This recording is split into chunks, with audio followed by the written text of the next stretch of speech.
Assalamualaikum warahmatullahi wabarakatuh. Saya Nadila Ramadhani dengan NIM 2013-6063 dari Prodi Geografi NK, Departemen Geografi Universitas Negeri Padang. Pada video kali ini saya akan membahas mengenai analisis spasial mitigasi tentang hidrometeorologi, yaitunya longsor, sebagai ujian akhir semester pada mata kuliah Geografi Bencana dan Mitigasi.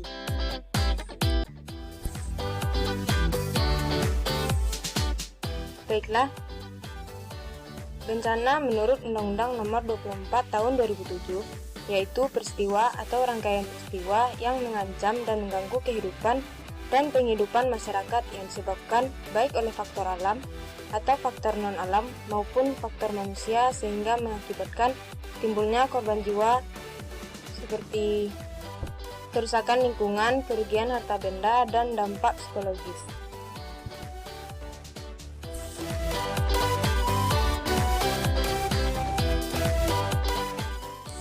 Sementara itu, hidrometeorologi merupakan cabang ilmu dari meteorologi yang mempelajari tentang siklus air, curah hujan, serta berkaitan dengan iklim dan cuaca. Sehingga definisi bencana hidrometeorologi dapat didefinisikan sebagai suatu fenomena alam atau proses merusak yang terjadi di atmosfer, air, atau lautan yang dapat menyebabkan hilangnya nyawa, cedera, atau dampak kesehatan lainnya. Kerusakan harta benda, hilangnya mata pencaharian dan layanan, serta gangguan sosial ekonomi atau kerusakan lingkungan. Contoh bencana hidrometeorologi yaitu badai siklon tropis, badai petir, badai es, tornado, curah hujan ekstrim, banjir, embun, dan suhu dingin.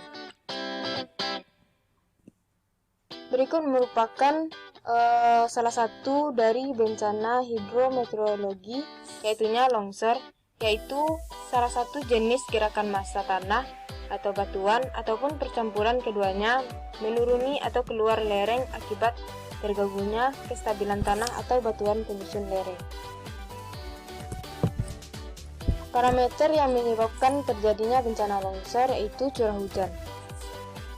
Curah hujan didasarkan pada besar kecilnya rata-rata curah hujan tahunan.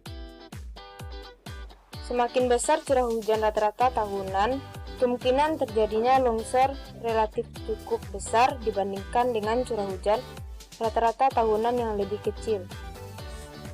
Yang kedua, jenis tanah. Jenis tanah ini didasarkan pada kematangan tanah. Semakin matang suatu tanah, maka tanah tersebut akan mengandung liat yang lebih tinggi dan struktur tanah yang lebih kuat atau agregat dibandingkan jenis tanah yang masih muda. Yang ketiga yaitu penggunaan lahan. Penggunaan didasarkan pada tingkat lebar atau jarangnya suatu vegetasi dan tingkat perakaran.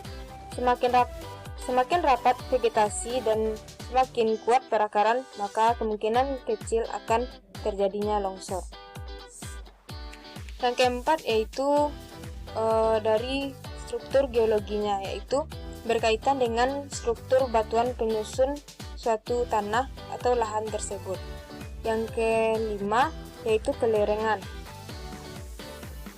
Topografi kemiringan lereng didasarkan pada lereng yang curam yang memiliki tingkat yang besar dibandingkan dengan lereng yang landai atau datar. Karena salah satu penyebab terjadinya longsor adalah lereng yang curam, sehingga volume tanah akan bergerak atau meluncur ke arah bawah.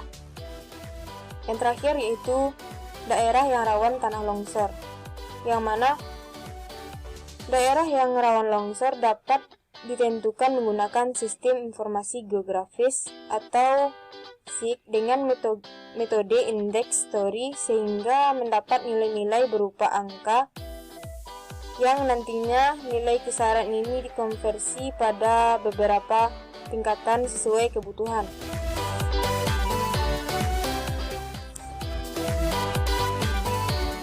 Tingkatan kerawanan longsor diklasifikasikan atas 3 kategori, yaitu sangat rendah, menengah, dan tinggi.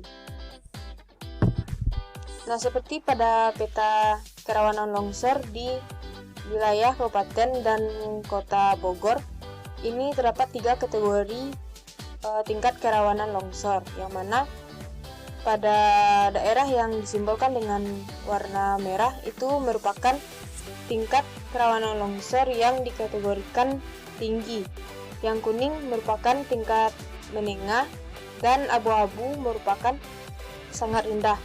Nah, dari peta ini terlihat bahwasannya daerah Bogor didominasi oleh tingkat kerawanan longsor menengah. Nah, berikutnya merupakan analisis mitigasi. Berdasarkan peta rawan bencana longsor tersebut, terlihat bahwa suatu wilayah akan mudah mengalami bencana longsor apabila curah hujannya sangat tinggi, jenis tanah yang kurang matang dan tidak liat, penggunaan lahan yang sedikit vegetasi, tingkat kelerengan lahan yang dikategorikan sangat curam, serta wilayah yang rawan akan bencana longsor. Nah, seperti gambar tersebut, ini merupakan salah satu bencana longsor yang terjadi di salah satu desa di wilayah Kabupaten Bogor, yaitunya Desa Pancawati yang terletak di Kabupaten Bogor, Jawa Barat.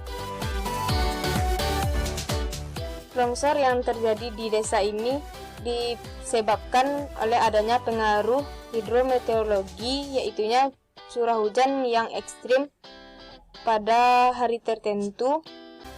Selain itu, tingkat kemiringan lereng di desa ini dikategorikan cukup curam, juga menjadi faktor yang mempengaruhi terjadinya longsor di wilayah ini. Nah, dari bencana longsor tersebut terdapat upaya mitigasi, yaitunya menurut BMKG, upaya mitigasi yang pertama, pembangunan pemukiman agak menjauhi atau lereng yang rawan terjadi tanah longsor. Yang kedua, penanaman pohon yang memiliki perakaran yang cukup dalam. Ini dapat dilakukan saat melakukan reboisasi atau penghijauan. Yang ketiga, mengurangi tingkat keterjangan lereng dengan pengolahan lahan terasering di wilayah lereng. Yang keempat yaitu warning system atau teknologi peringatan bencana longsor dengan menciptakan alat-alat pendeteksi pergerakan tanah. Sekian analisis spasial mitigasi dari saya. Semoga bermanfaat. Terima kasih. Assalamualaikum warahmatullahi wabarakatuh.